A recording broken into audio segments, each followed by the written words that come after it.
What is up, you guys? How's your day been so far? Hope you've been amazing. And now let's make it better with talking about our dearest and most humble Jedi Master, Obi Wan Kenobi. Let's admit it, what he was most of all was a trolling master though, and that's what separated him from other boring Jedi. I joke around, but we do love Obi, and after you see what he did when he defeated Maul on Tatooine, you'll be even more in love with him. Guys, let's be realistic.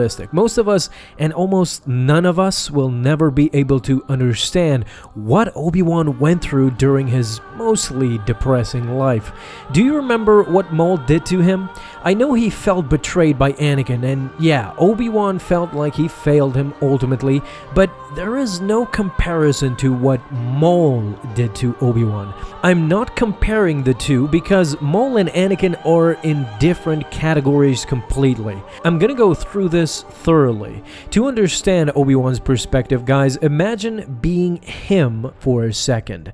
This Sith warrior first kills your beloved master in front of you, and you could do nothing about it. You thought he was done for, but he again returns and wreaks havoc on the peace you so desperately desire. But again, the same thing ends up happening. He has you captured, and again, with you watching, he kills the love of your life in Satine Kryze, with you not being able to do anything about it. Sounds familiar? She in fact dies professing her love for you. This is what Obi-Wan went through in his life, but here is something that most people miss. It is these two occurrences that left Obi-Wan traumatized when it came to Maul. And when Maul discovers that Obi-Wan is protecting someone on Tatooine, Obi-Wan's eyes go wide for a second as he realizes that the same thing might happen a third time.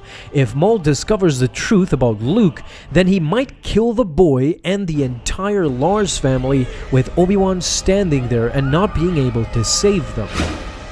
You might say Obi-Wan had a sort of a PTSD from Maul. That is why he instantly ignites his blade. Maul had struck a nerve, and the old Zabrak knew it. However, before the duel even started, Obi-Wan tricked Maul and got him thinking that he would use the stance of his old master Qui-Gon. Thinking it will be an easy kill, Maul went for the same old tactic as he defeated Qui-Gon, but Obi-Wan was waiting for him. Once in position, Obi-Wan strikes at Maul with great ferocity, and a shocked Maul looked down at his wound and dropped to one knee. However, Obi-Wan caught him before he could fall to the ground and held him closely. With his last breath, Maul asked Kenobi whether or not the boy that he was guarding was the Chosen One. Obi-Wan confirmed that he in fact was the Chosen One. Maul seemed to come to terms with his death at that moment, stating that the boy would avenge them eventually. I told you all this because here is what happens next. After that, Maul passed away, and as a final gesture of respect, Obi-Wan closed his eyes, and soon thereafter, he honored his old adversary by building him a funeral pyre and gave him a proper send-off, similar to how Luke honored his father as well in Return of the Jedi. You see, Obi-Wan saw Maul as his ultimate test. Maul had killed both of the people he loved the most, and he still failed to enrage Obi-Wan to the point where he would be tainted by the dark side. This is why Obi-Wan gave Maul a proper funeral.